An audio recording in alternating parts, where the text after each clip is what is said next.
নমস্কার বন্ধুরা, সবাই কেমন আছো? আশা করছি সবাই ভালো আছো।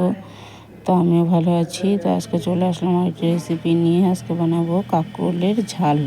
তো এই দেখো, কাঁকরোলগুলো আমি এরকমভাবে লম্বা লম্বা করে কেটে নিয়েছি। নিয়ে এখন নুন হলুদ মেখে নেব।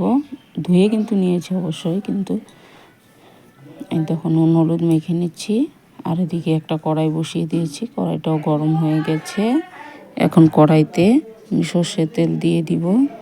দিয়ে তেলটা গরম করে আমি কাঁকরোলগুলো খুব ভালো করে লাল লাল করে ভেজে নিব। তো কাঁকরোলটা লাল লাল করে ভেজে না নিলে খেতে একদম ভালো লাগবে না, তাই আমি লাল লাল করে ভেজে নিয়েছি। বন্ধুরা, ভিডিওটি কেউ স্কিপ করে দেখো না, সম্পূর্ণ দেখো। তাই দেখো, আমি একটু ঢেকে দিয়েছিলাম, ঢাকনাটা সরিয়ে দিয়েছি। দিয়ে দেখো ওটা লাল লাল করে ভেজে নিয়েছি। আর এদিকে আমি একটা মশলা করে নিব। তো আমি এখানে 1 চামচের মতো কালো সর্ষে, আর 1 চামচ সাদা সর্ষে, আর 1 চামচের মতো পোস্ত দিয়ে, আর কয়েকটা কাঁচা লঙ্কা দিয়ে আমি খুব ভালো করে মশলাটা বেটে নেব। একদম মিহি করে মশলাটাকে বেটে নেব।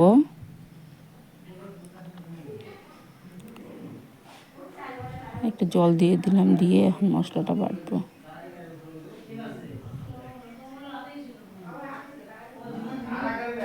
তো এই দেখো বন্ধুরা, মশলাটা খুব ভালো করে বেটে নিয়েছি।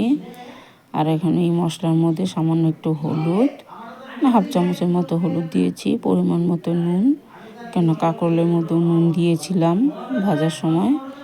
তার একটু জল দিয়ে এটাকে গুলিয়ে রাখবো মশলাটাকে। তো দেখো মশলাটা গুলিয়ে নিয়েছি। আর এখন ওই কড়াইতে আর একটু তেল দিয়ে দিব। দিয়ে আমি ফোড়নে কালো জিরা দিব। তো কালো জিরাটা দিয়ে দিয়েছি। এখন ফোড়নে সুন্দর গন্ধ বেরোলে আমি এই যে বেটে রাখা মশলাটা দিয়ে দিলাম। দিয়ে এখন একটু মশলাটাকে কষিয়ে নেব। কষিয়ে দেখো সামান্য একটু জল দিলাম।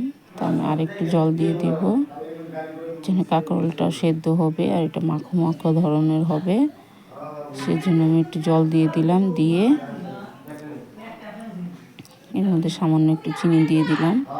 একটু মিষ্টি মিষ্টি না হলেও ভালো লাগবে না। তো এটা ফুটে উঠেছে। আর আমি এখন ভেজে রাখা কাঁকরোলটা দিয়ে দেব। তো দেখো বন্ধু, আমি ভেজে রাখা কাঁকরোলটা দিয়ে দিলাম। দিয়ে একটু নাড়াচাড়া করে নিয়ে এটাকে ফুটিয়ে নিব। উপর থেকে কয়েকটা চেরা কাঁচা লঙ্কা দিয়ে দিলাম।